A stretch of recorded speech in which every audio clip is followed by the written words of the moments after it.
Anak-anak, kali ini saya akan membawakan satu cerita kisah nyata dari salah satu tokoh ulama yang dulu pernah menjadi murid seperti kalian dan juga berhadapan dengan seorang guru. Muridnya tiada lain, namanya Imam Syafi'i. Gurunya bernama Imam Muslim. Ketika gurunya menyampaikan mata pelajaran yang sangat sulit, nama pelajarannya Mustalahul Hadis, ilmu yang sulit ya, menghafalkan hadis, urut-urutannya, rawinya, ya dari an kan sangat sulit.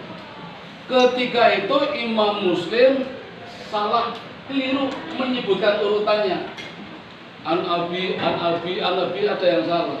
Nah, Imam Syafi'i mencoba membetulkannya. Apa yang terjadi anak-anak? Ada yang tahu?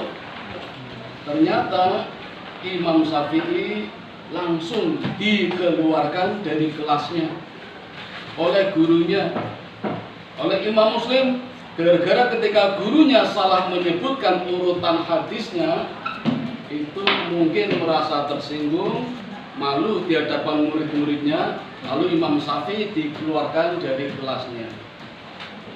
Kira-kira kalau kalian yang dikeluarkan dari kelasnya mau lari kemana, Mas? Kamar mandi, kantin, aula, perpus, kelas lain. Imam Syafi'i ternyata tidak.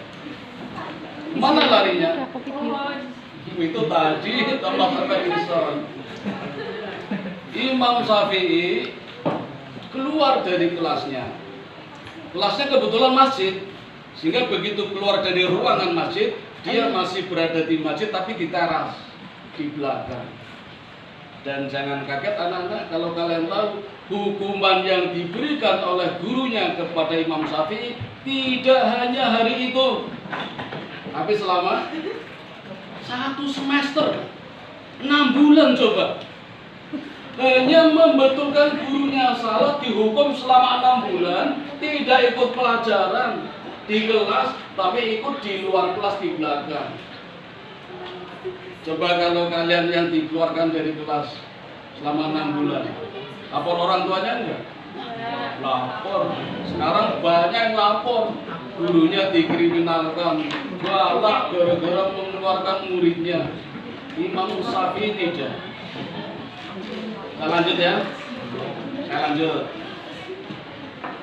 Saat tiba ujian semester, seperti kalian ada ujian semester ya? Tiap 6 bulan. Terus dibagi soal, dibagi lembar jawaban.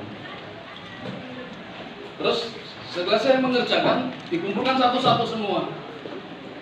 Gurunya kaget karena melihat hasil ulangannya, jawabannya semuanya sama, plok semua sama, nggak ada yang beda.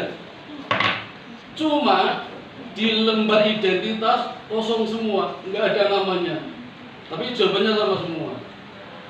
Sampai gurunya bertanya, ini aslinya punya siapa? Yo yang asli. Ini jawabannya sama semua, berarti nyontek semua ini. Yang asli siapa? Teman-temannya pada nunjuk Imam Syafi'i. Jadi yang menjawab pertama itu Imam Syafi'i, yang lain nyontek Imam Syafi'i semua, tapi gak diberi nama. Coba misalnya di kelas ini ujian, yang garap Mas Muda, jawabannya diminta teman-temannya semua, jadi sama semua jawabannya. Terus dikumpulkan lembar pertama, ada namanya enggak? Ada namanya enggak? Ada namanya enggak? Ada. Padahal bukan jawabanmu, kan nyontek punya Mas Muda. Jadi teman-temannya Imam Syafi'i tadi nyontek semua sama Imam Syafi'i, tapi ketika mengumpulkan lembar jawabannya tidak ditulis namanya. Itulah kejujuran. Yang terjadi pada diri kita selama ini, nyontek tetap diberi nama, padahal bukan karyanya. Ini pelajaran buat kalian.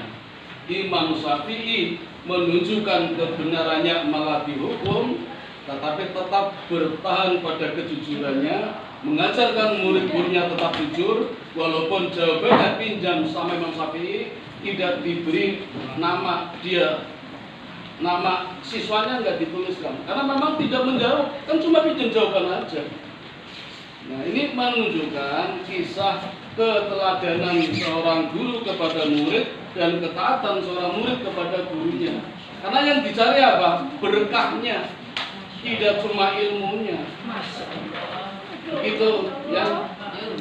Oke, ini satu keteladanan contoh komunikasi antara guru dan murid.